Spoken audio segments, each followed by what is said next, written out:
माँ, मुझे कुछ महीनों के लिए विदेश जाना पड़ रहा है। तेरे रहने का इंतजाम मैंने करा दिया है।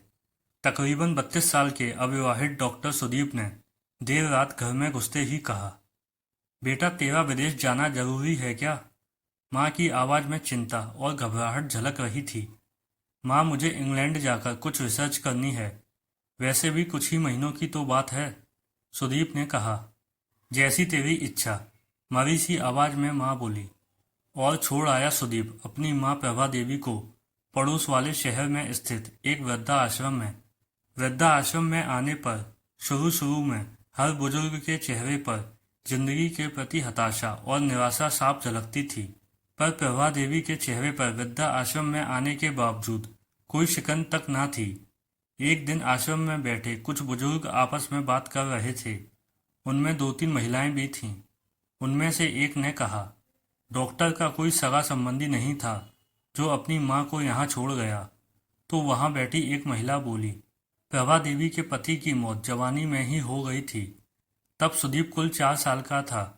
पति की मौत के बाद प्रभा देवी और उसके बेटे को रहने और खाने के लाले पड़ गए। तब किसी भी रिश्तेदार ने उनकी मदद नहीं की। प्रभा देवी ने लोगों के कपड़े सिल कर अपने बेटे को पढ़ाया। बेटा भी पढ़ने में बहुत तेज था, तभी तो वो डॉक्टर बन सका। वृद्धा आश्रम में करीब 6 महीने गुजर जाने के बाद एक दिन प्रभा देवी ने आश्रम के संचालक रामकृष्ण शर्मा जी के ऑफिस के फ़ोन से अपने बेटे के मोबाइल नंबर पर फ़ोन किया और कहा, सुदीप, तुम हिंदुस्तान आ गए हो या अभी इंग्लैंड में ही हो?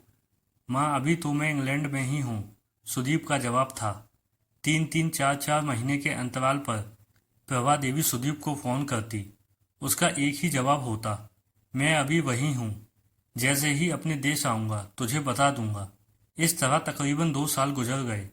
अब तो वृद्धा आश्रम के लोग भी कहने लगे कि देखो कैसा चालाक बेटा निकला, कितने धोखे से अपनी माँ को यहाँ छोड़ गया। आश्रम के ही किसी बुजुर्ग ने कहा, मुझे तो लगता नहीं कि डॉक्टर विदेश विदेश गया होगा। वो तो बुढ़िया से छुटकारा पाना चाह रहा था। तभी किसी और बुजुर्ग ने कहा, मगर वो तो शादीशुदा भी नहीं था। अरे होगी कोई उसकी गर्लफ्रेंड जिसने कहा होगा, पहले माँ के रहने का अलग इंतजाम करो, तभी मैं तुमसे शादी करूंगी। 2 साल आश्रम में रहने के बाद अब प्रभा देवी को भी अपनी नियति का पता चल गया। बेटे का गम उसे अंदर ही अंदर खाने लगा। वो बुरी तरह टूट गई। 2 साल आश्रम में और रहने के बाद एक दिन प्रभा देवी की मौत हो गई। उसकी मौत पर आश्रम के लोगों ने आश्रम के संचालक शर्मा जी से कहा, इसकी मौत की खबर इसके बेटे को तो दे दो। हमें तो लगता नहीं कि वो विदेश में होगा। वो होगा यहीं कहीं अपने देश में। इसके बेटे को मैं कैसे खबर करूं? उसे मरे तो 3 साल हो गए। शर्मा जी की यह बात सुन वहां पर उपस्थित लोगों में सन्नाटा पसर गया। उनमें से एक बोला, अगर उसे मरे 3 साल हो गए तो प्रभा देवी से मोबाइल पर कौन बात करता था? वो मोबाइल तो मेरे पास है जिसमें उसके बेटे की रिकॉर्डेड आवाज़ है। शर्मा जी बोले, पर ऐसा क्यों? किसी ने पूछा।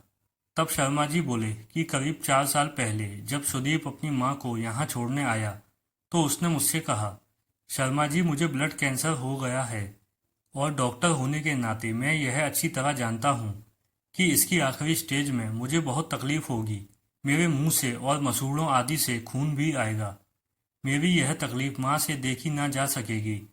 वो तो जीते जी ही मर जाएगी। मुझे तो मरना ही है, पर मैं नहीं चाहता कि मेरे कारण मेरे से पहले मेरी माँ मरे। मेरे मरने के बाद 2 कमरों का हमारा छोटा सा फ्लैट और जो भी घर का सामान आदि है वो मैं आश्रम को दान कर दूंगा। यह दास्तां सुन वहां पर उपस्थित लोगों की आंखें झलझला उठीं। प्रभा देवी का अंतिम संस्कार आश्रम के ही एक हिस्से में कर दिया गया। उनके अंतिम संस्कार में शर्मा जी ने आश्रम में रहने वाले बुजुर्गों के परिवार वालों को भी बुलाया। माँ बेटे की अनमोल और अटूट प्यार की दास्तां का ही असर था कि कुछ बेटे अपने बूढ़े माँ बाप को वापस अपने घर ले गए।